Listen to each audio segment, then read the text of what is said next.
लगभग 8 साल रही होगी और अब जब 2024 में जो लोकसभा के चुनाव होंगे, तो 8 साल का बच्चा वोट डालने लायक हो जाएगा, इतना इतना फ़र्क आ जाएगा। तो ज़ाहिर है कि ये जो टीवी प्रोग्राम्स हैं, इनकी तकनीक में भी आना था, बहुत पर्सनलाइज़ हो गए हैं। जहाँ मोबाइल है, आपके हाथ में मोबाइल है, हम सब एक-दूसरे की बात कर सकते हैं, ज़रूरी नहीं है कि हम लोग टीवी पर। लेकिन कुछ चीज़ें ऐसी हैं जो अभी तक नहीं बदली है, जो अभी तक वहीं बरकरार खड़ी है। लेकिन एक कशमसाहट सी है उन लोगों में जिनका जीवन नहीं बदल पा रहा है, चाहे उसके पीछे नीतियाँ हो, समय हो या कुछ भी हो। एक हमारे देश के जवान का जज़्बा नहीं बदला है और दूसरा एक हमारे देश के किसान का जज़्बा नहीं बदला है। अगर मैं कहूँ तो जहाँ जवान हमें जीवन देता है अपनी देश की सीमाओं पर खड़ा होकर हमारी को एक सुरक्षा का भाव देता है, निश्चिंतता की नींव देता है और अपने प्राणों की परवाह नहीं करता, वहाँ खड़ा होता है। और लगभग अगर मैं गलत नहीं हूँ तो 80 से 90% तक परिवार वही है, किसान परिवार होते हैं, जहाँ से जवान आते हैं और वो देश की रक्षा कर रहे होते हैं और जिनको हम अन्नदाता कहते हैं, बल्कि वो हमारे जीवन का सृजन कर रहे होते हैं, हमारे को अन्न, अनाज पैदा करके हमारे को भोजन और बलिष्ठ बनाते हैं, हमारे को इस समाज में जीवन के लिए कहीं न कहीं तत्पर करते हैं। लेकिन किसान आप जैसे ही किसी भी शहर में हो, शहर छोटा होता है, जैसे ही आप उसकी परिधि से बाहर जाते हैं, आपको खेत-खलियान नज़र आते हैं। आप चाहे किसी बाईपास पे जा रहे हो, चाहे किसी ट्रेन पे जा रहे हो, शहर पीछे छोड़ते ही सिर्फ़ खेत और खेत ही नज़र आते हैं। लेकिन क्या हमने सोचा है कि बीते इतने वर्षों से जब से खेती हो रही है, विशेषतः जब से आज़ादी के बाद से क्या किसानों का जीवन बदला है? क्या खेती का तरीका बदला है? क्या उनको लाभ पहुँचाना या एक अच्छे जीवन की कोई हम लोग बना पाए हैं? तो इसके लिए आज हम लोग यहाँ इकट्ठा हुए हैं, लेकिन ये ज़रूर कहेंगे सरकारें बदलती रहती हैं, लेकिन किसानों के बारे में सोचने की बात ज़रूर की जाती है। अब ये बात अलग है कि वो बात पूरी हो पाती है या नहीं हो पाती है, किसानों के मतलब की हो पाती है या नहीं हो पाती है। जो लोग जब विपक्ष में होते हैं तब किसानों के हित की बात करते हैं, किसानों के कर्जा माफ़ी से लेके आय दुगनी होने तक की बात करते हैं। क्या उनकी आय दुगनी होती है? अगर उत्तर प्रदेश की बात करें, तो जब से मैंने होश सँभाला है, जब से पत्रकारिता कर रहा हूँ, हर चुनाव में सुनते हैं कि हम गन्ने का मूल्य दे देंगे, लेकिन किसान अब भी कहते हैं कि हमें अभी तक गन्ने का मूल्य फसल का नहीं मिलता है। ख़ैर इस बात को लेके आज करीब 1 साल से 2-4 दिन ऊपर हो गए हैं। किसान हमारे दिल्ली के बॉर्डर पर जमे हुए हैं। उनकी माँगें कुछ थी कि 3 कृषि कानून वापिस हो, उसके ऊपर चर्चा चलती रही। सब कुछ अपनी-अपनी जगह था, आंदोलन अलग-अलग तरीके से होता रहा, हमने इसमें उतार-चढ़ाव भी देखे। ऐसा भी दिन देखा जब लग रहा था कि आज दिल्ली में कुछ होकर ही रहेगा, कुछ लोग लाल किले तक पहुँचे, कुछ लोगों ने इसे साजिश बताया, कुछ लोगों ने किसानों का उपद्रव बताया। ख़ैर उसके पीछे जो भी हो, लेकिन हमने ये भी देखा कि एक दिन सारे किसान लगभग वहाँ से चले गए थे और लग रहा था कि आज किसान आंदोलन समाप्त हो जाएगा। लेकिन उसी समय एक चमत्कार हुआ। चमत्कार कहिए या एक ऐसी घटना हुई कि किसान नेता राकेश टिकैत बोलते-बोलते उनका गला रुँध गया और उनकी आँखों से आँसू निकल गए और उन्होंने ये कहा कि मैं पानी तभी पीऊँगा जब मेरे गाँव से लोग आएँगे मुझे गाँव पानी पिलाने के लिए। ये एक ऐसा टर्निंग पॉइंट था कि वहाँ से न केवल राकेश टिकैत इस देश में किसान आंदोलन का चेहरा बन गए, बल्कि एक विश्वास का नाम बन गए और धीरे-धीरे दोबारा से उस आंदोलन में जो लगभग लग रहा था समाप्ति के कगार पर जा रहा है, वो दोबारा से खड़ा हो गया। ये एक पक्ष है। लेकिन हमने ये देखा है कि 2014 से हमारे बीच में एक व्यक्ति ऐसा आए हैं, एक ऐसा व्यक्तित्व आया है जो समय-समय पर हमें चौंका देते हैं। चाहे वो नोटबंदी का फैसला हो, चाहे किसी और ऐसा फैसला हो, वो आते हैं, चौंका देते हैं। और वो बात अलग है उनके चौंकाने वाले फैसले उसपे सही बैठते हैं, गलत बैठते हैं, इस पे राय दो राय हो सकती है। लेकिन वो चौंकाने की आदत के चलते ही उन्होंने अभी कुछ दिन पहले आकर किसानों से अपील की और उन्होंने कहा कि क्षमा माँगते हुए कहा कि मैं कुछ किसानों को समझा नहीं पाया, सत्य नियत से हम लोगों ने इस कानून को लाए थे, लेकिन चूँकि मैं समझा नहीं पाया, तो माफ़ी माँगते हुए हम तीनों किसानों का कृषि कानूनों को वापस लेते हैं। उम्मीद ये की जा रही थी कि अब इसके बाद सब ये किसान लोग अपने-अपने घरों को लौटेंगे और ये आंदोलन समाप्त हो जाएगा। लेकिन पूरा देश ही नहीं चौंका था, भारतीय जनता पार्टी के लोग भी चौंके थे और तो और किसान नेता भी चौंके थे, क्योंकि उन्हें उम्मीद नहीं थी कि अचानक ये किसान कृषि कानून वापस लेने का फैसला स्वयं प्रधानमंत्री नरेंद्र मोदी कर दें। कल कैबिनेट में इसकी मंजूरी दे दी गई है कि इसको वापस लिया जाएगा, और सब कुछ ठीक रहा तो संसद से इसको शीघ्र ही इस कानून को खत्म कर दिया जाएगा। अब इसी मुद्दे पर कृषि कानून वापस हो गए हैं, लेकिन अभी क्या है, क्या दोबारा से नई मांगे उठ खड़ी हुई है, उसके पीछे क्या है, हम लोग बात करते हैं। हमारे बीच में किसान नेता सोमवीर मद्रा है, यादव है, हम उनका स्वागत करते हैं। सोमवीर जी नमस्कार, स्वागत है आपका हमारे शो। सोमवीर जी, सबसे पहले आपसे ये पूछना चाहेंगे, आपको मेरी आवाज आ रही है?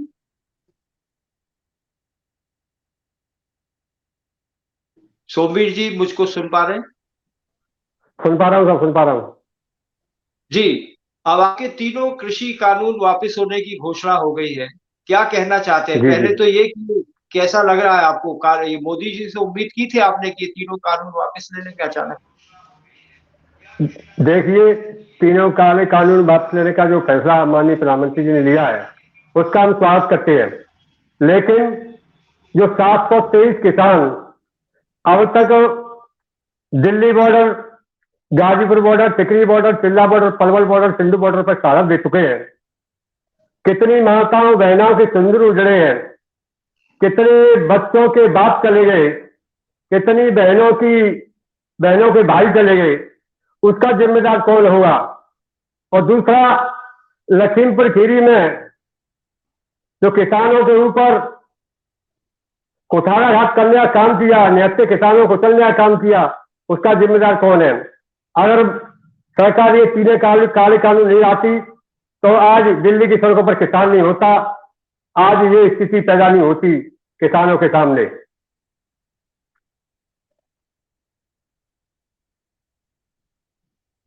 आप सेना से हैं, और आपको बताते हुए मुझे बड़ी खुशी हो रही है कि जो अटल टनल है उसके निर्माण में इनकी अहम भूमिका रही है, जिसका भी कुछ दिन पहले लोकार्पण प्रधानमंत्री नरेंद्र मोदी ने किया था।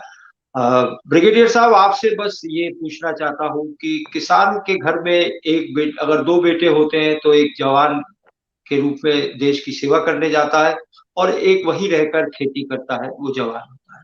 आपको कैसा लगता है? क्योंकि जो ये आंदोलन हो रहा है, जरूरी नहीं कि किसान वहां बॉर्डर पर बैठकर आंदोलन करें, वो घर से भी समर्थन करते हैं।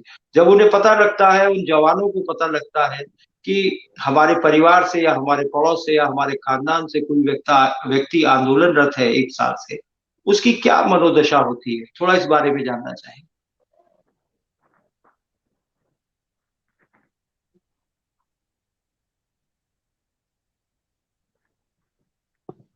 मनोज जी सुन पा रहे हैं आप, ब्रिगेडियर साहब?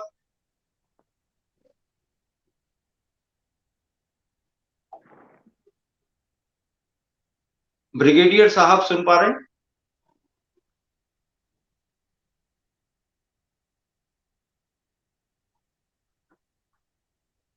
चलिए, मैं छौकर साहब के पास आता हूँ।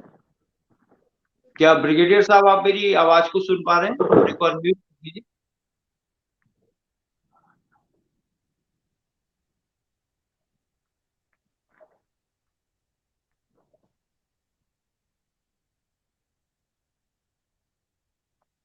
लगता है ब्रिगेडियर साहब तक हमारी आवाज नहीं पहुंच पा रही है। हम दीपक छौकर साहब के पास पहुंचते हैं, डॉक्टर दीपक छौकर साहब के पास। आप कृषि मामलों के विशेषज्ञ हैं। डॉक्टर साहब, आपको मेरी आवाज आ रही है छौकर साहब? जी आ रही है। मेरा सभी को सादर प्रणाम भाई साहब। मैं आपसे ये जानना चाहता था, थोड़ा आप ये बताएंगे, ये कृषि कानून क्यों लाए गए थे, इससे क्या फायदा है, और ये फिर अचानक वापस किए गए हैं, तो इसके ना लागू होने से अब क्या नुकसान हो जाएगा? भाई साहब, तीनों कृषि कानून जो लाए गए, सरकार का जो उद्देश्य था वो तो केवल किसान हित के लिए ही था, और किसी भी कानून के आने में और उसके लागू होने में कुछ दिक्कतें आती हैं, जैसा कि मैं समझता हूँ। एक सामान्य स्थिति से मैं अपना पक्ष दे रहा हूँ, बना किसी राजनीतिक भेदभाव के। और हेलो, जी जी, आप बोलिए। हाँ, आप आवाज आ रही है मेरी पूरी ना? बिल्कुल, बहुत अच्छी आवाज आ रही है। मुझे मुझे लगता है कि माननीय प्रधानमंत्री जी का शायद ये एक उद्देश्य रहा होगा कि जो पहले से कोई दशा चली आ रही है, जो उन्होंने एक जिजीविषा दी कि मुझे कैसे ही कृषि का मतलब आमदनी दोगुनी करनी है, ऐसी स्थिति में कैसे दोगुनी होगी? हो सकता है इसीलिए उन्होंने इन तीनों का एक साहस किया और तीनों कानूनों के लिए जो दिक्कतें थी और दिक्कतों के चलते ही या कुछ कहें गलतफहमियों के चलते ही किसानों के और सरकार के बीच में एक संवादहीनता कहें या एक नापसंदगी कहें, वो चली। इन तीनों कानून की अपनी अलग-अलग एक सीमाएं थी। तीनों कानून का चाहे वो इसका अमेंडमेंट बिल इसका हो प्रोक्योरमेंट का, जी, इन तीनों कानून के लिए जो अभी सरकार ने वापस लिए, मुझे पहले तो इस पर थोड़ा सा कहना चाहूंगा कि शायद सरकार ने इसलिए वापस लिए कि जब वो समझा नहीं पाए तो उन्हें लगा कि भाई जिनके लिए हम ला रहे हैं और वो ही नहीं है, वो समझ नहीं रहे या उसे हम समझा नहीं पा रहे, तो फिर बाद में लाएंगे, पहले उन्हें समझाएंगे, ऐसा शायद कुछ रहा होगा। रही बात इसमें इसका एसेंशियल कमोडिटी एक्ट की, इसका सबसे बड़ा किसानों को एक खतरा ये था कि जब हमारी स्टोरेज कैपेसिटी हमारी नहीं और पब्लिक उनको जितने बिजनेसमैन हैं या जो इंडस्ट्रियलिस्ट हैं या जो आएंगे इस मार्केट में, उनके लिए जो लिमिट है वो हटा दी गई है। और जब लिमिट हटाएंगी तो किसान की फसल उपज के समय शायद वाजिब दाम नहीं मिलेगा। ऐसा अक्सर होता भी है, ये शंका उनकी निर्मूल नहीं भी थी। होता क्या है कि जब किसान की उपज आती है तो उस समय मार्केट डाउन होता है, डिमांड एंड सप्लाई का जो सिद्धांत रहता है, और जब किसान के पास से नहीं रहता तो फिर वो रेट बढ़ जाती है। इसमें मेरा व्यक्तिगत मानना यह है कि किसान की माली हालत इसमें ज्यादा जिम्मेदार होती है, पर इसके लिए कुछ जैसे किसान क्रेडिट कार्ड है और सब है, इससे किसान अगर चाहे तो वहां थोड़ी सी सपोर्ट ले सकता है और अपने माल को एक रोक सकता है। दूसरा जो इनका था प्राइस एश्योरेंस का, जिसके ऊपर एमएसपी के ऊपर जो सबसे ज्यादा हल्ला मचा, या आज भी किसान ये चाहते हैं या किसान नेता आदरणीय टिकैत साहब कि हम जब करेंगे पहले एमएसपी के ऊपर कानून ले आओ। मेरा व्यक्तिगत मानना है कि एमएसपी लागू करना इतना आसान नहीं है। एमएसपी के कुछ फायदे भी हैं, कुछ नुकसान भी हैं। फायदे यह है कि उससे कम से अगर कोई बेचेगा तो वो एक ऑफेंस होगा, पनिशेबल होगा। पर इसका नुकसान यह भी है कि कई बार किसान महंगा जब सामान बेचता है तो फिर महंगे बेचने में कोई भी व्यापारी है ज्यादा रुचि नहीं लेगा, और जब ज्यादा रुचि नहीं लेगा तो फिर एक जो है प्राइस जो है कांस्टेंट सी हो जाएगी। न केवल हम एग्रीकल्चर प्रोडक्ट में बात करें, मुझे नहीं लगता कि एमएसपी शायद किसी भी प्रोडक्ट पे इतनी व्यवहारिक रही हो जितना व्यवहारिक रूप में हम इसे यहाँ शामिल करना चाहते हैं। और रही बात इसकी कि एमएसपी लागू हो, जब भी एमएसपी को लागू होने में हम इस पे कई स्टेज ले सकते थे। वो स्टेप बाय स्टेप जैसे बढ़ते आते तो हो सकता है विश्वास हासिल कर लेते। और एमएसपी हमारी सारे क्रॉप प्रोडक्ट्स के ऊपर है भी नहीं, जिनके ऊपर भी है वो बहुत लिमिटेड, एक 20 एक लगभग क्रॉप है, जबकि नंबर ऑफ क्रॉप तो जो एडिबल है वो बहुत है, खाद्यों की जो फसलें हैं वो बहुत है। चलिए, मैं अभी आपके पास दोबारा आऊंगा प्रोफेसर डॉक्टर शौकत साहब। मैं सोमवीर जी बद्रा जी साहब से पूछूं, आप अब जी जी जी घर पर नहीं जा रहे हैं किसान लोग? जी, ऐसा है, हम बताएं। जब माननीय प्रधानमंत्री जी किसानों को समझा नहीं पाए तो उससे पहले कानून क्यों लेके आए? पहले किसानों को समझाना था, उसके बाद कानून लेके आना था। किसान जितनी 6 मांगे हैं किसान संयुक्त मोर्चा की, जब तक ये 6 मांगे पूरी नहीं हुई तब तक किसान घर वापस लौटने वाला नहीं है। अच्छा, यशपाल जी हमारे साथ हैं, आवाज सुन पा रहे हैं? यशपाल राणा साहब। जी राणा साहब, आप भारतीय जनता पार्टी के जिला के किसान मोर्चा के अध्यक्ष हैं। आपसे ये जानना चाहता हूँ कि आप जो लोग क्या आपको ये उम्मीद थी कि ये तीनों कानून वापस इतनी जल्दी अचानक ले लिए जाएंगे? सुबह सुबह आप उठेंगे, जब तक उठेंगे किसान वापसी की ये कृषि कानूनों की वापसी की घोषणा हो चुकी होगी। देखिए भाई साहब, व्यक्तिगत रूप से अगर मैं आपसे कहूं तो निश्चित रूप से कहीं ना कहीं ये बिल्कुल नहीं था कि इतनी जल्दी और सुबह ही सुबह ये खबर सुनने को मिल जाएगी। लेकिन आप सब लोग जानते हैं कि कृषि कानून सरकार ने पोस्टपोन कर रखे थे, सुप्रीम कोर्ट ने उन पे रोक लगाई हुई थी, तो कानून तो कहीं नहीं थे, कोई मतलब नहीं था उनका। लेकिन कहीं ना कहीं कानून चुके बन चुके थे, आज नहीं तो कल लागू होने थे, चीजें उसमें थी। और प्रधानमंत्री ने जिस साफ नियत के साथ ये स्वीकार करते हुए उन्होंने कानूनों को वापस ले लिया, केवल मुझे जो लगता है, मैं व्यक्तिगत रूप से जहां तक समझ पा रहा हूं, कि केवल और केवल इस उद्देश्य से प्रधानमंत्री ने कानून बनाए थे कि किसानों के हित के लिए, सब इतने साल से देश आजाद हुआ, हर व्यक्ति ये चाह, सारी सरकारें ये चाहत कहती रही, करती रही कि हम किसानों की आय को बदलने का काम करेंगे, बढ़ाने का काम करेंगे। तो वो आय दूनी उनकी चौगुनी, तीन गुनी या पांच गुनी जैसे भी हो, उसके लिए कुछ ना कुछ तो सरकार को काम करना पड़ेगा। तो काम करना पड़ेगा, तो सरकार ने कानून बना करके एक प्रयास किया सरकारों की आमदनी बढ़ाने के लिए। तो उस कानून, अब जैसा कि अभी मेरे साथी भाई सोमवीर यादव जी कह रहे थे कि पहले किसानों को समझाना था, उसके बाद कानून लाना था। तो मैं समझता हूं किसान को समझाने से पहले कानून, या जिनके लिए कानून बनाया जाता है उनसे पहले किसानों के जो प्रतिनिधि या जनता के प्रतिनिधि जो संसद में बैठते हैं, जो कानून बनाने का काम करते हैं, संसद में बहस हुई, सारी चीजें तय हुई, कई दौर की बहस के बाद पहले लोकसभा में प्रस्ताव पास हुआ, उसके बाद राज्यसभा से कानून बना। तो ये बहस तो हुई, लेकिन जो लोग जिम्मेदार थे, जो जनता के लोग थे उस समय, तो उन्होंने इन सब चीजों को लेकर के कहीं कोई बात नहीं की। जब स्थितियां फंसती हुई दिखाई दी, जब लगा कि अब राजनीति करने का सही मौका है, तो सभी लोग यू टर्न कर गए उस मुद्दे को लेकर के, और एक नई तरीके की सियासत हिंदुस्तान में शुरू हुई, जिसका परिणाम हम और आप सब लोग आज देख रहे हैं। तो निश्चित रूप से एक अप्रत्याशित फैसला था, जैसा कि आपने पहले भी कहा था, माननीय मोदी जी के फैसले, अगर कोई पहले से पूर्वानुमान के साथ 100% ये नहीं कह सकता कि अब माननीय प्रधानमंत्री जी यह करेंगे, उसी तरीके से एक अप्रत्याशित फैसला था, हम इसका स्वागत करते हैं।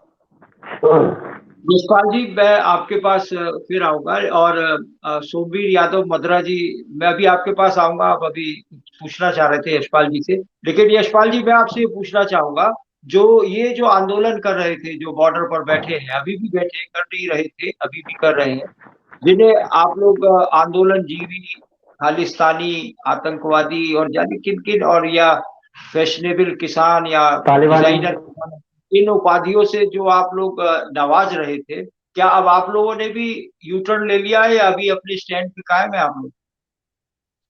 देखिए भाई साहब, निश्चित रूप से ये किसान आंदोलन जिस तरीके से शुरू हुआ, या उसके पीछे दाएं बाएं जो लोग थे, निश्चित रूप से कहीं ना कहीं वही लोग थे, किसानों से हट करके जो दूसरे आंदोलनों में आज तक आपको दिखाई देते रहे हैं, वही सब लोग थे। और किसान आंदोलन जिस तरीके से शुरू हुआ था, या जिस तरीके से इसमें भ्रम फैलाया गया, चीजों को फैलाने का काम किया गया, उसके पीछे निश्चित रूप से वही लोग थे जो कहीं ना कहीं दूसरे आंदोलनों में रहे, जो सीएए के वक्त थे, या 370 के वक्त थे, या और आंदोलनों में रहे थे, ये वही लोग थे। और इस बात की पुष्टि के लिए अब कहीं ना कहीं, अब पुनः ये बात सिद्ध करने के लिए हम और आप सब लोग साक्षी हैं कि जब कृषि कानून वापस हो गए, तो आज नई नई शर्तें जिस तरीके से आ रही हैं, उससे मुझे लगता है कहीं ना कहीं जो इनके बारे में चीजें कही गई थी, वो ये लोग खुद सिद्ध करने का काम कर रहे हैं। जी दर्शकों, जो लोग आग के पास रहते हैं, आग के पास रहते हैं, वही उसकी तपिश को जानते हैं कि आग कितनी तेज है या आग की तपिश क्या होती है। जिन बॉर्डरों पर, जब दिल्ली के बॉर्डर पर जब किसान बैठे हैं, तो उस उनके आंदोलन से, उनके धरने से, उसकी जो गर्माहट है, उसको ग्रेटर नोएडा, नोएडा और दिल्ली में कैसा महसूस कर रहे थे वहां के निवासी। हमने, हमारे साथ दो लोग जुड़े हैं, एक रविंदर शर्मा जी जुड़े हैं हमारे साथ नई दिल्ली से, और उदित नागर साहब जुड़े हैं ग्रेटर नोएडा से। इससे पहले कि मैं प्रोफेसर शौकत साहब के पास जाऊं और सोबीर यादव मद्रा के पास जाऊं, मैं एक बार इनसे जरूर पूछना चाहूंगा। पहले रविंदर जी आपसे पूछना चाहूंगा, आपने कृषि कानून की वापसी के बाद जब ये सुना कि अब फिर किसान ट्रैक्टर लेके दिल्ली में आएंगे संसद के लिए, तो आपको क्या लगा, कैसा अनुभव हुआ? सबसे पहले मैं ताज न्यूज़ को धन्यवाद देना चाहूँगा कि मुझे आप अपने इस कार्यक्रम में लेके आए हैं। और जहाँ तक बात है इस कि भाई ये कानून की कि भाई इस कानून को वापस लिया गया और प्रधानमंत्री जी द्वारा इस कानून को वापस लेने के घोषणा की गई, तो मैं अपने पैनलिस्ट और अपने लोगों को ये बताना चाहूँगा कि 1947 के बाद शायद ये पहला मौका है कि किसी प्रधानमंत्री ने सार्वजनिक तौर से टीवी पे आके माफ़ी मांगी हो और क्षमा याचना की हो कि हम जो है इस चीज़ को समझा नहीं पाए और इस चीज़ को हम किसानों को बता नहीं सके कि इस कानूनों के फ़ायदे क्या हैं और इस कानून का महत्व जो है वो क्या है। दूसरा रविंदर जी क्वेश्चन आपको ये। यहाँ तो रविंदर जी आपको यहाँ हाँ टोकूंगा, जी। तो इसे प्रधानमंत्री की नासमझी समझे या महानता? देखिए, नासमझी हम इसलिए नहीं कह सकते कि आज़ाद भारत के शायद ये एक पहले प्रधानमंत्री हैं जिन्होंने सारी दुनिया में हिंदुस्तान का जो परचम है वो लहराया है। और एक बात तो निश्चित है, एक बात निश्चित है कि चाहे कोई अपने कामों से, चाहे कोई अपने अंदाज से, चाहे कोई अपनी बुद्धिमत्ता से, लेकिन आज के समय में इस देश को जिस प्रधानमंत्री की रिक्वायरमेंट्स हैं, जिस प्रधानमंत्री की आज ज़रूरत है, ये शायद वो एक ऐसे प्रधानमंत्री हैं जो 21वीं सदी में इस देश को ले जाना चाहते हैं। लेकिन आज हमारी जो चर्चा है वो चर्चा हो रही है किसानों के कृषि कानूनों की वापसी की।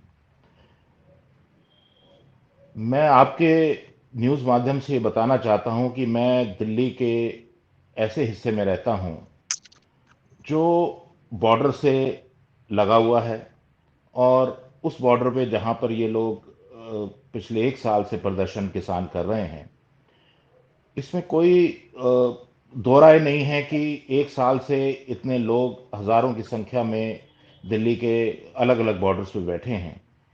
लेकिन कम से कम सरकारों को और इन प्रदर्शनकारियों को ये भी सोचना चाहिए कि वो लोग जो 2 करोड़, 2.5 करोड़, 3 करोड़ आदमी जो दिल्ली में रह रहा है, हरियाणा में रह रहा है, पंजाब में रह रहा है और कुछ हिस्से यूपी के भी हैं, उनका जो रोज आना जाना होता है, इतनी परेशानी और इतनी दिक्कत का सामना हम लोगों को करना पड़ रहा है जो दिल्ली के निवासी हैं। इतना सामना करना पड़ रहा है कि कम से कम 50-50 किलोमीटर दूर हम लोग जो है सड़कों पे, कच्ची सड़कों पे उन लोगों को लेके जाना पड़ता है।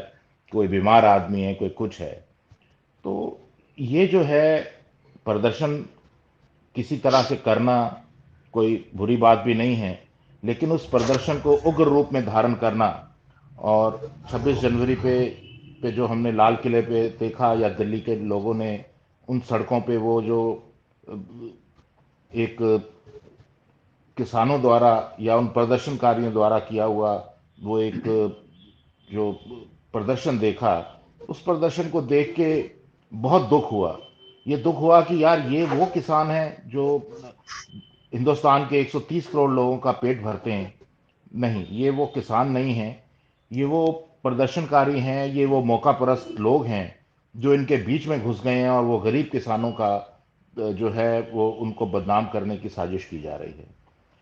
हाँ, मैं ये ज़रूर कहूँगा कि इन किसानों के कानूनों को वापस करना सरकार की एक मजबूरी हो सकती है, क्योंकि इसमें हमारी सुरक्षा के भी कुछ ऐसे कारण थे जो पंजाब से हमारे को इनपुट्स जो है वो मिल रही थी हमारी सिक्योरिटी एजेंसीज को कि बहुत सी चीज़ें जो हैं वो गलत हो रही हैं।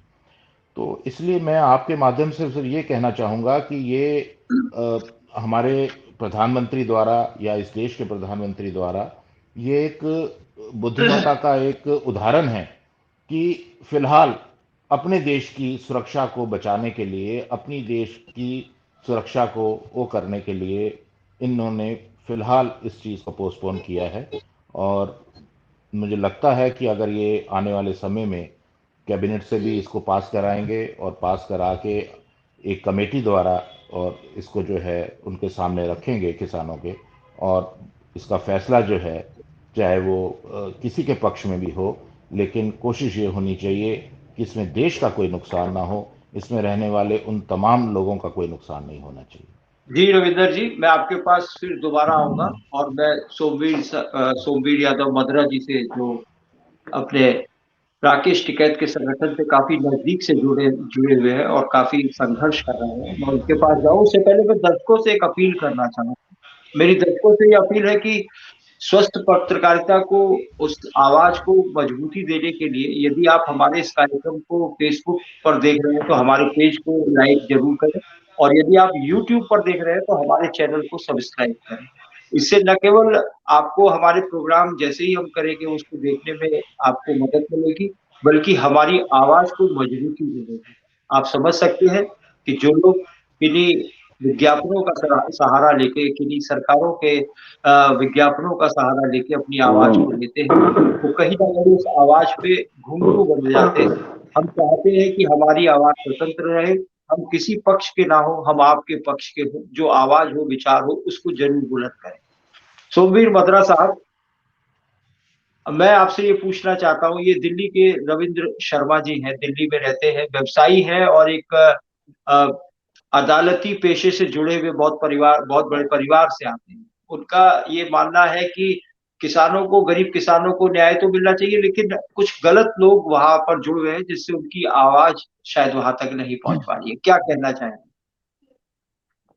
देखिए, देश की सारी संस्थाएं बंद थी लॉकडाउन के दौरान।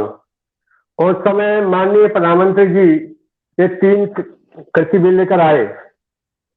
कृषि बिल लेकर आए, किसानों को जब पता लगा कि कृषि बिल किसानों के हित में नहीं है तो किसान आंदोलित होने लगे।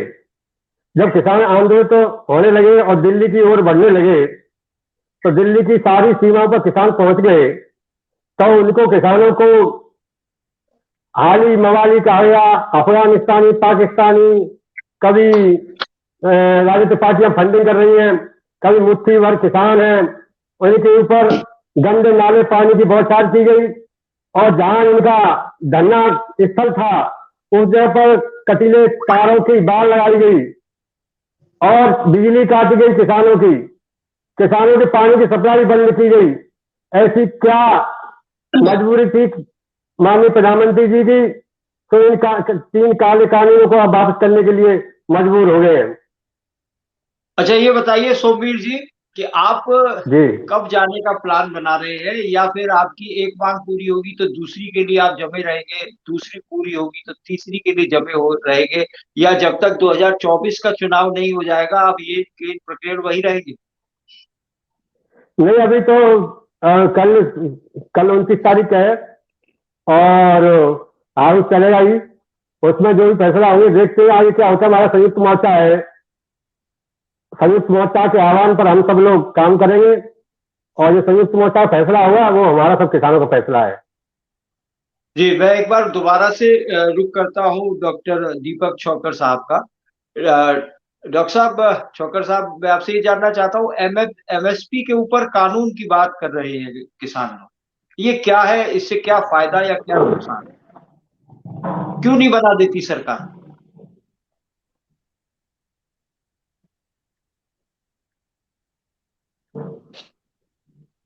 छौकर साहब, मेरी आवाज सुन पा रहे हैं? शायद उनसे संपर्क अभी नहीं हो पा रहा है।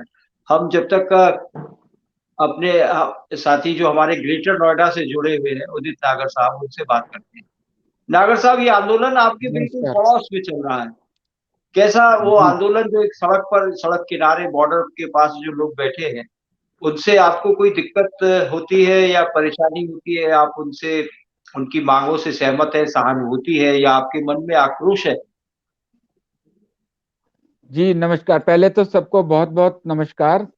सभी की बातें मैंने सुनी आपके माध्यम से, मुझे बहुत अच्छा लगा। ताज न्यूज में आने का के लिए। देखिए, ये किसान आंदोलन जो है, ये बॉर्डर पर सारे किसान बैठे हुए हैं।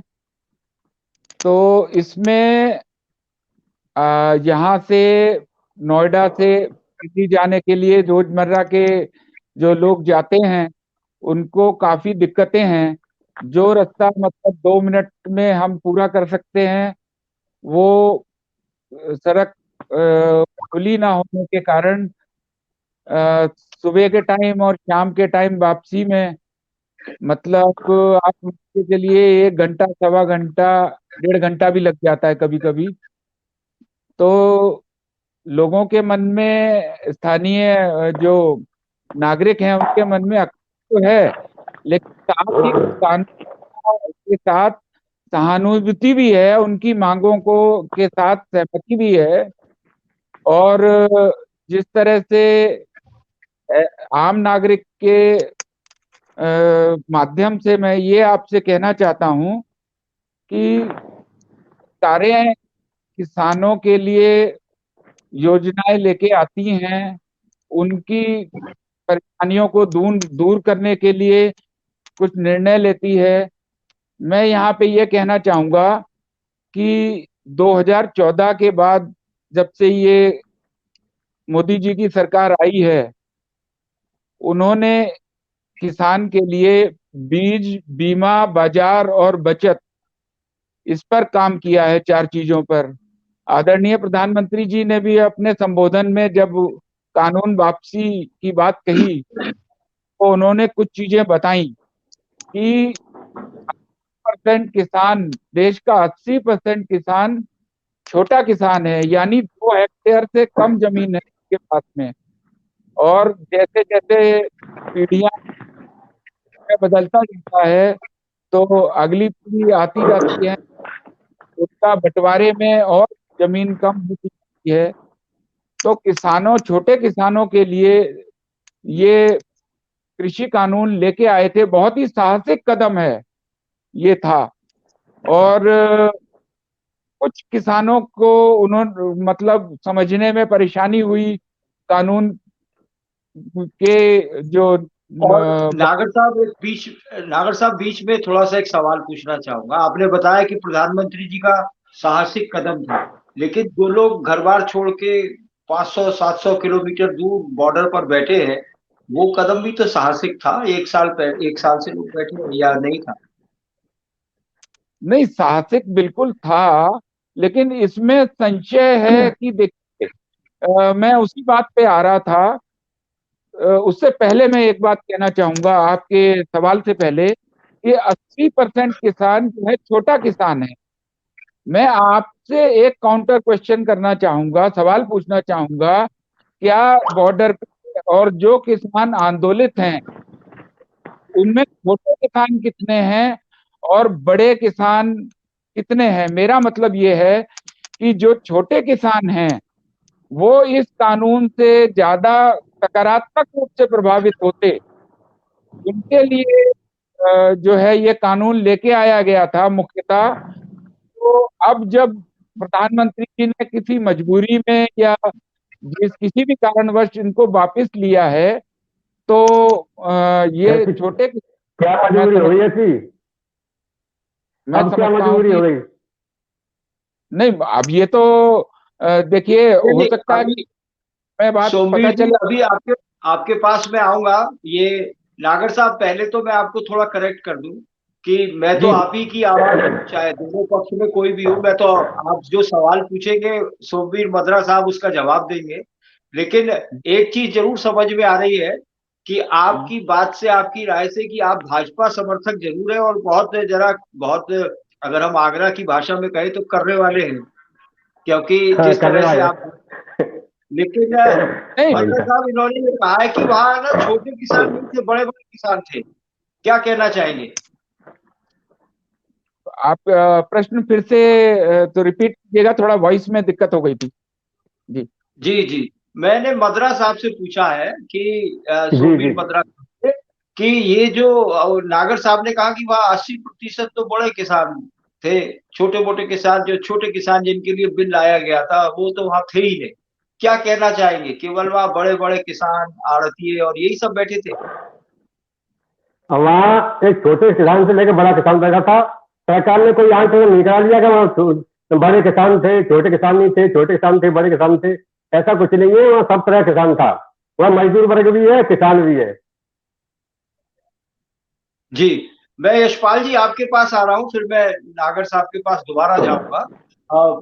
यशपाल जी, आप ये बताइए कि एमएसपी पर कानून बनाने से क्या हो जाएगा? क्यों नहीं मान लेते? जब इतना मान लिया, कल कृषि मंत्री नरेंद्र मान लो तोमर जी भाई। ने कानून को बताया था कि वो पराली के लिए मुकदमे दर्ज नहीं होंगे, ये वैसे भी राज्य का मामला होता है, मुआवजा देने का मामला राज्य का होता है, तो अब ये एमएसपी का भी मान जाएंगे? क्या दिक्कत है? देखिए सिंह साहब, सबसे बड़ी बात तो यह है कि सरकार ने जो भी काम आज तक किया, निश्चित रूप से किसानों के हित, उनकी भलाई के लिए, उनके जीवन स्तर को उठाने के लिए किया। क्या किया जा सकता है? जो पिछले 70-80 के सालों में लगातार कहीं कोई काम किसानों के लिए इस तरीके का सरकार के द्वारा नहीं किया गया था, उस काम को करने का प्रयास माननीय प्रधानमंत्री जी ने किया। अब चूंकि एमएसपी की बात आ रही है, और ये बात कोई मतलब एक नई बात निकल के आई है कि अब एमएसपी पे कानून जब तक बने तब तक के लिए चीजें यथावत रहेंगी। ये सब एक किसान मोर्चा की ओर से ये एक बात है, संयुक्त किसान मोर्चा की ओर से। एमएसपी पे यशपाल सबसे जी, बड़ी व्यवहारिक यशपाल जी बीच में टोकूंगा, लेकिन जहां अगर मेरी याददाश्त धोखा नहीं दे रही है तो एमएसपी की मांग तो पहले दिन से ही थी। ये बात अलग है कि कृषि कानूनों की मांग में थोड़ा सा वो दब गई थी, क्योंकि आप लोग कह रहे थे कि किसी भी सूरत में हम कानून वापस नहीं लेंगे। एमएसपी की मांग तो हो ही रही थी, नहीं, शुरुआत चाहे से थी। धीरे धीरे। जितने दौर की बातचीत किसान और सरकार के बीच में हुई, सबसे पहली बात तो यह है कि हर बार किसान मोर्चा की ओर से हर बार सबसे पहली शर्त ये थी कि पहले कानून वापस हो, उसके बाद बैठ करके बातचीत होगी। ये बात थी। दूसरी बात एमएसपी पे, जैसा कि अभी डॉक्टर साहब ने भी बताया, छोकर साहब ने, जहां तक हम लोगों को भी जानकारी है कि हिंदुस्तान में जितनी फसलें होती हैं सब पर एमएसपी नहीं है, एक बात। दूसरी बात, एमएसपी पे खरीदारी करने की सरकार की भी एक लिमिट है, एक सीमा है, उस तक तो खरीदारी होगी। उसके अलावा फिर अगर एमएसपी पे गारंटी आज दे दी जाए या कानून में उसे बाध्यता कर दी जाए, और किसी चीज का उत्पादन उसकी उपयोगिता से, उसकी उपभोग से ज्यादा होता है, उस स्थिति में क्या स्थिति फिर बनेगी? ये भी एक बड़ा सवाल इसमें रहेगा। और कहीं ना कहीं जिस तरीके से चीजें पिछली बार चली हैं, मैं समझता हूं इन चीजों पे इतनी जल्दबाजी न करते हुए अब सब चीजों के फायदे और नुकसान देख करके सरकार क्या कर सकती है इसको लेकर के, उस पे भी काम करेगी सरकार निश्चित रूप से। देखिए यशपाल जी, आप जिस परिवार से आते हैं वहां से इस देश को नेता लोग मिले, शिक्षाविद मिले हैं, और किसान क्षेत्र में जो लोग सेवा करते हैं वो मिले हैं। आप बहुत वाक्यपटु है, आपने धीरे से बात को, मेरे मुख्य सवाल को आपने टाल दिया। आपने खुद एग्री किया है कि पहले ये था कि कृषि कानून वापस हो तब बैठ के बात होगी। तो अब ऐसा नहीं लग रहा जैसे घर में कोई गौशाला का चंदा मांगने आ जाता है तो किसी से कहला देते हैं कि उसे चंदा दे दो और वो चंदा लेके चला जाए। अब वो भी तो यही कह रहे हैं किसान लोग कि आप हमसे बैठकर बात तो कीजिए, जैसा भी कुछ है उन मार्गों पे बातचीत तो हो, पर बैठक की कोई सुरसुराहट नहीं है, कहीं से कोई आश्वासन नहीं है। ऐसा कैसे हो सकता है कि अगर कोई आंदोलन 1 साल से चल रहा हो, जिसमें 700 से अधिक जाने जा चुकी हो, कुछ तमाम वो पूरा देश पूरी राजधानी बंधक पड़ी हो, उस पे अचानक कह दिया जाए कि अब आप लोग घर चले जाइए? ये कुछ गले से उतरती बात नजर नहीं आ नहीं, मैं बड़ी स्पष्ट बात ये है, मैं स्पष्ट यहाँ ये करना चाहता हूँ कि जिस तरीके से किसान आंदोलन चल रहा था, ये सबसे पहली मांग थी कि पहले कृषि कानूनों को वापस किया जाए, उसके बाद आगे रहेंगी। तो आज जब कृषि कानूनों को वापस करने की बात आई तो माननीय हमारे किसान नेता राकेश टिकैत जी का ये कहना साफ था कि पहले हम वापस जाने या दूसरी चीजों की स्थिति तब पे उस बात को डिस्कस करेंगे जब हमें प्रधानमंत्री जी की बात पे भरोसा बिल्कुल नहीं है। जब तक संसद में ये चीजें नहीं बन जाएंगी, कानून वापस नहीं हो जाएगा, तब तक हम यहाँ से नहीं हटेंगे। तो ठीक है, अब जब संसद में वो चीजें वापस हो जाए, वो स्थिति बन जाए, जब बातचीत का माहौल बने तो बैठ के बात भी की जाएगी, निश्चित रूप से बात की जाएगी। यशपाल जी, आपकी जिला पंचायत चुनाव में बड़ी बहुत आपकी लोकप्रिय भूमिका रही थी। आपसे एक स्पष्ट सवाल पूछना चाहता हूँ। ये जो कानून वापस लिए हैं प्रधानमंत्री जी ने, ये जनता को ब्लैकमेल होते हुए, उनकी परेशानियों को देखते हुए उन्होंने वापस लिए हैं, या उन्हें वाकई में अपनी गलती का एहसास था, या फिर ये चुनावों की आहट है, जो पेट्रोल भी कम हो गया, किसानों का भी मुद्दा कुछ कम हो गया। अगर एक चैनल के सर्वे की माने, जो पिछले 2 दिन पहले आया है, कि पिछले 7 दिन में 1% वोट भी बढ़ गया है पश्चिमी यूपी में भाजपा का। क्या रहा इसके पीछे? सिंह साहब, सबसे बड़ी बात तो यह है कि निश्चित रूप से अगर मैं साफ गोई से इस बात को स्वीकार करने में मुझे कोई दिक्कत नहीं है कि निश्चित रूप से चुनावी माहौल है। अब इस चुनावी माहौल में केवल भारतीय जनता पार्टी तो सक्रिय भूमिका में जिस तरीके से काम कर रही है वो तो है ही है, उसके साथ साथ हर स्वीकार कर व्यक्ति लिया, स्वीकार कर लिया, जिसकी जिस स्वीकार कर चीज लिया में इस बात को। काम कर रहा है। मानिए मेरे मित्र सोमवीर यादव भी कहीं ना कहीं चुनाव को देखते हुए ही ज्यादा सक्रिय हुए, किसान आंदोलन से जुड़े हुए लोग भी इसीलिए ज्यादा सक्रिय हुए। उसी सक्रियता में जो कहा जा रहा है कि देश की सुरक्षा एजेंसियों को जो इनपुट मिल रहे थे, उसमें उस तरीके के लोग भी इसीलिए सक्रिय हुए। तो हर व्यक्ति अपने तरीके से चुनावों को देखकर सक्रिय था। चूंकि जैसा कि मैंने पहले कहा कि किसान कानून अभी तक लागू नहीं हो पाए थे, संसद से कानून बना था, सुप्रीम कोर्ट से उस पर रोक लगी थी, प्रधानमंत्री जी ने भी इसको रोका। तो ठीक है, ऐसे कानून में अगर कोई बात है, कोई चीज है, तो बातचीत हल करके बातचीत के बाद उन कानूनों को दोबारा संसद में पेश कर दिया जाएगा। और मैं जैसा पहले आपको कहा कि जैसा लोग कहते हैं कि किसानों से बात नहीं की गई, तो किसानों के जो चुने हुए प्रतिनिधि थे उन्होंने ही कानून बनाया। कानून अकेले प्रधानमंत्री जी के बनाने का काम नहीं था, संसद में इसको बिल में रखा गया।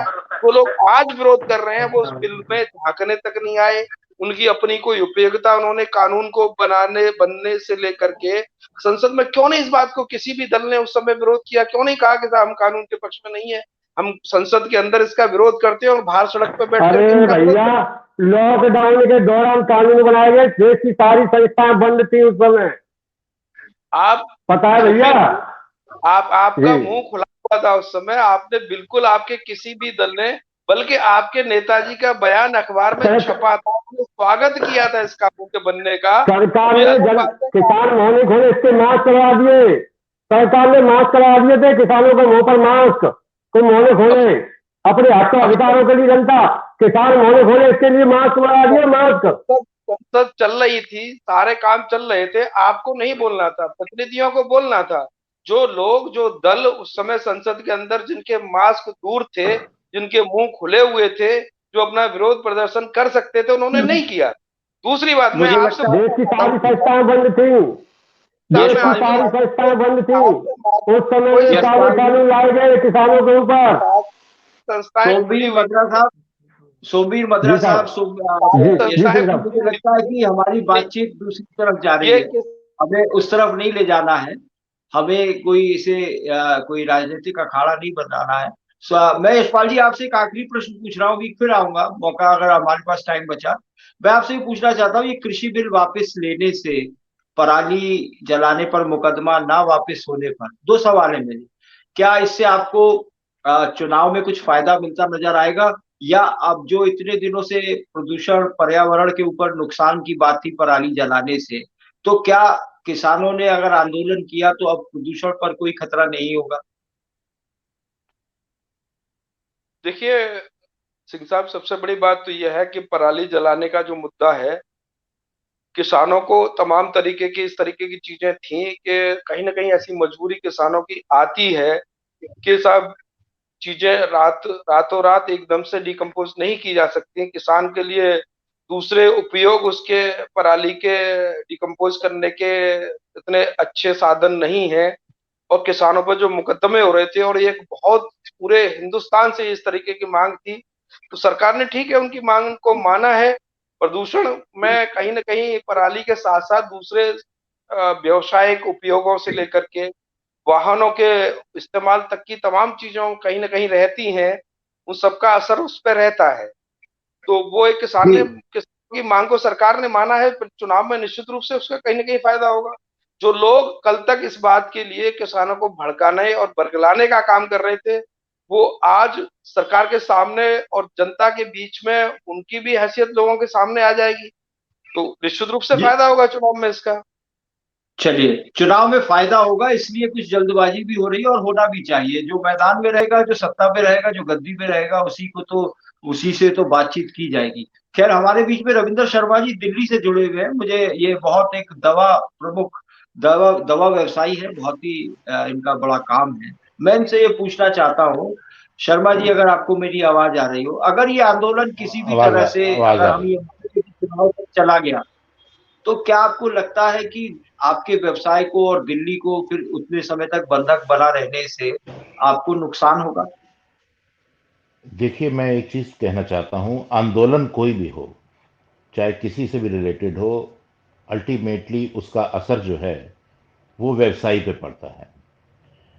पहले ही पिछले 1 डेढ़ साल में कोविड की वजह से, कोरोना की वजह से हम लोग बहुत ज़्यादा, जितने भी व्यवसायी हैं, देश की इकोनॉमी है, वो बहुत ज़्यादा नुकसान में आ चुकी है। और मैक्सिमम जो व्यवसाय हैं, या तो वो बंद होने की कगार पे हैं या बंद हो चुके हैं, और जनता बहुत परेशान है। और अगर इसी परेशानी को देखते हुए अगर ये आंदोलन या इस तरीके के आंदोलन और जो हैं वो बढ़ते चले गए और वो लोगों को परेशान करते हुए चले गए, तो उससे जो है एक व्यवसायी का, और जो एक छोटा व्यवसायी है या एक बड़ा व्यवसायी है, उसके उद्योग को जो है एक बहुत बड़ा फर्क पड़ता है।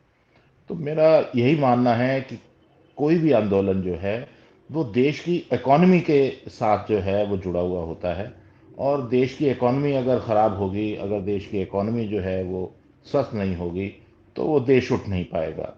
तो जल्द से जल्द चाहिए हमारे राजनीतिक लोगों को, हमारे आंदोलनकर्ताओं को, कि इस चीज़ का समाधान करें और इस चीज़ को जल्द से जल्द ख़त्म करने की कोशिश करें। मेरी और तो ये माननीय, पेट्रोल के दाम बढ़े हुए हैं, इससे आपके व्यवसाय पे फर्क नहीं पड़ता? सिर्फ किसान देखिए, आंदोलन से पेट्रोल फर्क पड़ रहा है? पेट्रोल एक ऐसी चीज़ है कि जब इसका रेट इंक्रीज होता है, जब ये पेट्रोल बढ़ता है, तो इसके सारे इंटरनेशनल जो हैं वो कारण होते हैं।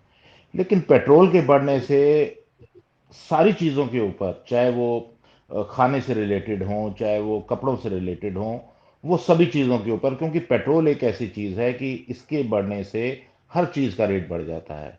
आज आप सब्जियों को देखिए, आज आप वेजिटेबल्स को देखिए, आज फ्रूट्स को देखिए, 80 रुपये 90 रुपये किलो के हिसाब से टमाटर और प्याज की जो है वो कीमत हो गई है। और एक आम इंसान जो है, जो पहले हम लोग कहते थे कि यार प्याज के साथ रोटी खा लो या एक दाल के साथ रोटी खा लो, अब वो चीज़ें नहीं रही हैं। अब वो भी जितनी महंगी हो चुकी हैं, और उसका कारण जो है ये देश की इकोनॉमी प्लस हमारे पेट्रोल का बढ़ना, और ये सारी चीज़ों पे जी, निर्भर करता मैं है। नागर साहब जितने के भी पास आंदोलन जानना बढ़ते चाहता हूँ। रहेंगे उतना ही नुकसान। जी, जी जी। मैं रविंदर जी अभी आऊंगा मेरे पास। आप हाँ जी, व्यापारी हाँ के जी, रूप में, मेरे हाँ पास जी, कई जी, सवाल हैं आपसे, जिज्ञासा है जी, मुझे। जी, मैं नागर साहब से पूछना चाहूंगा। नागर साहब, आपकी पहली दौर की बातचीत से मुझे लगा कि आप भाजपा के प्रचंड समर्थक हैं, प्रचंड। मैं आपसे ये मैं पूछना चाहता हूँ कि ये जो कुछ दिन पहले 2014 की बात है, हमने ये सुना था कि ये जो हमारे प्रधानमंत्री हैं इस समय, नरेंद्र मोदी जी, उसके भाषण में हमने सुना था कि किसानों, तुम्हारी आय दुगनी हो जाएगी, सब कुछ ऐसा होगा, इसमें आएंगे, और तुम्हारे गन्ने का मूल्य का भुगतान हमारे सत्ता में आते ही तत्काल कर दिया जाएगा। अब मैं अभी पीछे ताजनीज के कार्यक्रम में गया था गन्ना क्षेत्र में, तो वहां लोग पर्ची दिखा रहे थे कि तौल की पर्ची दे दे रहे हैं, उस पर रेट भी नहीं लिख रहे हैं। ये सब क्या है? आप सहमत हैं इससे, या और ये पेट्रोल पर से संबंधित भी एक सवाल तो मैं आपसे बाद में पूछूंगा। नागर साहब, इतना जरूर जानना चाहूंगा, किसानों का भी अभी कानून वगैरह का काम हुआ नहीं है? किसी सुनते हैं कि एक बड़े उद्योगपति ने गोदाम बनाने शुरू कर दिए थे, ये सब कैसे हो रहा है? देखिए, उद्योगपति ने गोदाम बनाने के लिए वो पहले से, मतलब 2014 के पहले से शुरू किए हुए हैं। 2011 से जो पिछली गवर्नमेंट थी तभी से वो अलाउड है उनको, वो गोदाम बना अच्छा, रहे वो हैं। इन्वेस्टमेंट था उनका? जी हाँ, जी हाँ। दूसरी बात, मतलब सरकार लाने में इन्वेस्टमेंट था? जी हाँ, जी हाँ। पर्चा लीक हो गया ना कि हम ये कानून लाएंगे, आप जमीनें ले लो सस्ते में, गोदाम बनाना शुरू कर दो। क्या कहना चाहते हैं, थोड़ा बताइए। नहीं, जमीन ऐसे कैसे ले लेगा? किसान की जमीन कैसे ले लेगा उद्योगपति कोई? वो नहीं, गोदाम बन के तैयार हो गए, एक दिन में तो होगा नहीं। अचानक, अगर आपको याद ना हो तो मैं आपको याद दिला दूं कि जब मनमोहन सिंह जी प्रधानमंत्री थे तो एक बड़े उद्योगपति के पेट्रोल पंप पे बोरियां लिपट गई थी। बड़ी बड़ी मशीनों पे बोरियां थी, वहां पर कोई पंप पे पेट्रोल भरवाने नहीं आता था। लेकिन सरकारें बदली तो उन्हीं उद्योगपति के पेट्रोल पंप पर आज सबसे ज्यादा भीड़ देखने को मिलती है। फर्क तो पड़ता है सरकारों का। क्या ये दोस्ती का असर है, नीतियों का असर है, या पर्चा लीक हो जाता है? ऐसा कुछ नहीं है। देखिए, मेरा ये मानना है, स्पष्ट रूप से मैं आपको ये कहना चाहता हूँ कि जितना काम इस सरकार ने किसान के लिए किया है और छोटे किसान के लिए किया है, वो मतलब किसी और सरकारों में हमने नहीं देखा कि इतना किसी ने काम किया हो। बहुत सारी चीजें हैं, देखिए, जो इस गवर्नमेंट ने किए हैं। 2.5 करोड़ सॉइल हेल्थ कार्ड दिए गए हैं, ठीक है। और फसल बीमा योजना 4 साल में 1 लाख करोड़ से ज्यादा का मुआवजा दिया गया है। किसान को डायरेक्ट बेनिफिट ट्रांसफर के जरिए उनके अकाउंट्स में 1 करोड़ 62 लाख 1.62 लाख करोड़ रुपए गए हैं। एमएसपी बीच में बार बार बढ़ाई गई है और सरकारी खरीद केंद्र काफी सारे खोले गए हैं। 1 हजार से ज्यादा मंडियों को ई नाम योजना के जरिए जोड़ा गया है ताकि मैं आपकी सारी बातें समझ गया। मैं आपकी जी सारी बातें समझ गया। उस दवा जी से क्या फायदा जब मरीज का, मेरी तो मतलब मेरे को तो नुकसान हो गया, मुझे कोई फायदा नहीं हो रहा। उस दवा से क्या फायदा? वो कहते हैं ना कि कारे की आग में घी डाला, बोला दूसरी भी फोड़ दी। तो जो आप लाभान्वित थे, जिनको आप फायदा पहुंचाना चाह रहे थे, वो सड़कों पर बैठे हैं। तो ये कैसे आप कह सकते हैं कि किसानों को फायदा पहुंचा? ये फिर कौन लोग हैं जो आज ये आंदोलन कर रहे हैं, या जिन्हें जी आप समझा नहीं पाए? ये लोग कौन हैं? ये लोग देखिए, जिनको प्रधानमंत्री जी ने भी कहा कि हम समझा नहीं पाए हैं, ये विशेषता आड़तिए हैं। और अगर आप ध्यान देंगे कि पंजाब से ज्यादातर मतलब लोग आए थे शुरू में, और आज पंजाब से आए हुए हैं, आंदोलनरत लोग हैं, वो मतलब आड़तिए हैं और किसान नहीं है, या बड़े किसान हैं। छोटे किसान ना के बराबर हैं आंदोलन में। देखिए, मैं एक बात और अच्छा, कहना चाहता एक आपसे, क्योंकि आप ये दूसरी बार कह रहे हैं कि छोटे किसान नहीं है आंदोलन में। किसान तो किसान होता है, छोटा हो या बड़ा हो, इससे क्या फर्क पड़ता है? सही बात, समस्या तो सही किसानी बात। से संबंधित है ना, खेती से संबंधित है ना। इससे क्या फर्क पड़ता है? और हो सकता है कि जो रोज खाता कमाता है वो घर में अपने खेत पर हो, सब लोग तो चले नहीं आएंगे, वो घर पर बैठ के आनंदित हो रहा हो। क्योंकि जब कृषि कृषि कानून वापस लेने की बात हुई तो हमने ढोल नगाड़े गांव गांव में बजते देखे। तो इससे छोटे बड़े किसान पर क्या फर्क पड़ता है? नहीं, फर्क पड़ता है। छोटा, कैसे? देखिए, आज जो है, जो किसान आंदोलनरत हैं, मेरे को ये लगता है कि उनकी जो कमीशन की इनकम थी वो खत्म हो गई, वो बंद हो गई, इन कानून के जरिए बंद हो रही है। इसलिए वो मतलब उन्होंने इस कानून को लेके इतने ज्यादा प्रेरित हैं और जो है इसका किया, उन्होंने इसका विरोध किया। छोटे किसानों को चलिए, ये हमारी चर्चा जारी रहेगी आगे भी। हम आपको जोड़ते रहेंगे कार्यक्रम में। लेकिन सोमवीर साहब, आपसे कुछ सवाल पूछना चाहता हूँ। जी ये सर, छोटे जी। किसान तो है नहीं, टिकैत साहब चुनाव भी लड़ते हैं, और कहीं ना कहीं उनके हर कदम से मोदी विरोध नजर आता है, भाजपा विरोध नजर आता है। ऐसा कैसा आंदोलन जिसमें जो कमल का विरोध करता हो, बीजेपी का विरोध करता हो? ये कुछ समझ नहीं है। जब सारे लोग कह रहे हैं कि अब तो मांग मान ली गई है, अब देश में है, तो क्या एजेंडा किसानों की भलाई है या एजेंडा बीजेपी को हराना है? देखिए, किसान तो किसान ही होता है, चाहे छोटा किसान हो चाहे बड़ा किसान हो। और रही बात, आप किस विषय बात कर रहे थे?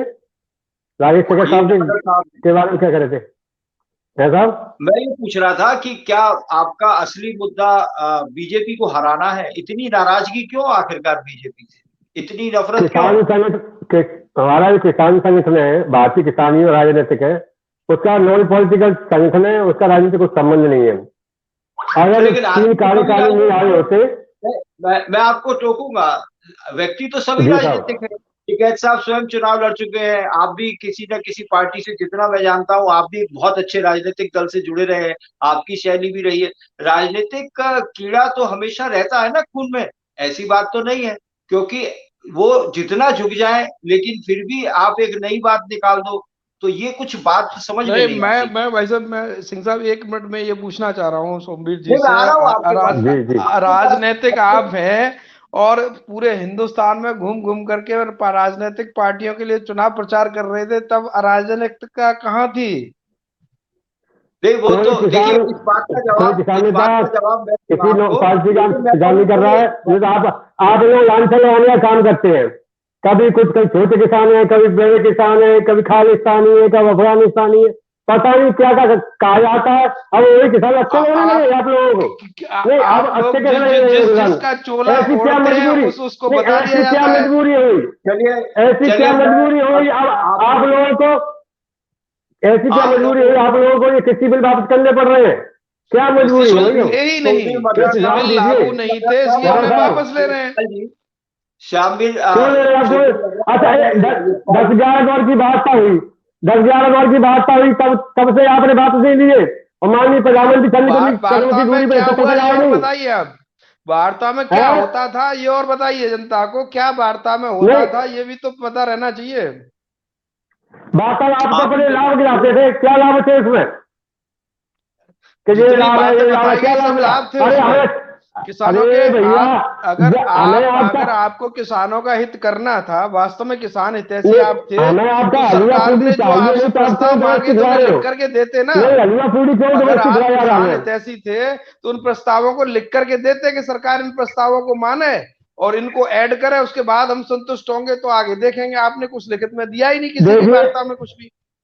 चलिए यशपाल जी, सोमवीर साहब, हमारे पास इतना ही वक्त था और अब हम इस चर्चा को यही विराम देंगे। लेकिन चलते चलते सोमवीर बत्रा साहब ने अपने जवाब दिए, लेकिन यशपाल राणा साहब जो जिला संयोजक है, किसान मोर्चा के जिला अध्यक्ष हैं, उन्होंने ये सवाल उठाया कि ये जाके पूरे देश में चुनाव का भी प्रचार करते रहे। तो मैं यशपाल जी आपको जरूर बताना चाहूंगा, जब शक्ति राजनीति में है, सत्ता में है, तो व्यक्ति उनको, किसानों को ये जरूर समझ में आ गया था कि जब राजनीतिक रूप से किसी को कमजोर किया जाएगा तो हमारी बात सुनी जाएगी। यही था तो उत्तर प्रदेश के चुनाव की आहट से पहले पेट्रोल के दाम तो खत्म होते ही कम होते हैं, लेकिन कृषि कानूनों की भी वापसी होती है। कहीं ना कहीं चुनाव जीतने की और सत्ता में बने रहने की ललक होती है, किसी एक पार्टी के लिए नहीं, हर एक पार्टी के लिए है। शायद पश्चिम बंगाल में जाने से चुनावों का असर पड़ा या न पड़ा, या उत्तर प्रदेश के चुनावों पे आंदोलन का असर पड़े न पड़े, लेकिन एक माहौल जरूर बनता है। लेकिन हम ताज न्यूज इस बात को मानता है कि देश में सुख शांति होनी चाहिए। सड़कों से कभी भी विकास नहीं होता, हवाई जहाज से कभी भी विकास नहीं होता। किसी भी गांव में जाके, 10-20 गांव में जाके पूछिए, क्या कभी कोई उनके परिवार में हवाई जहाज पर बैठा है जो उस हवाई जहाज से उड़ जाएगा, या किसी बड़ी गाड़ी की सड़क से, जो बड़ी बड़ी सड़कें नहीं बन रही है उस पर उसने कभी गाड़ी दौड़ाई है? इससे उसे लाभ नहीं होता है। लाभ उससे ही होता है जब हमारे परिवार की बरकत होती है, शान और शौकत होती है, देश में परिवार में कलेश नहीं होता, एक दूसरे का विरोध नहीं होता। कल ही ग्वालियर में मोहन भागवत साहब ने कहा है कि 2 ही देशों में सच्चा लोकतंत्र है, एक अमेरिका में और एक हिंदुस्तान में। यही है जहां हम वोट डालते हैं और सरकारें बदल जाती है। सत्ता में, विपक्ष में रहते हुए लोगों की बात अलग होती है, लेकिन जैसे ही सत्ता में जाते हैं तो उनकी मजबूरियां सामने होती है। यह ठीक उसी प्रकार से है, जब पिता कमा के एक अपनी तनख्वाह लाके माता के हाथ में रख देता है तो माता को ही पता चलता है कि कहाँ कटौती करनी है, कहाँ बढ़ोतरी करनी है। लेकिन जो कटुता छोटे बड़े किसान, आतंकवादी, खालिस्तानी आंदोलन जीवी।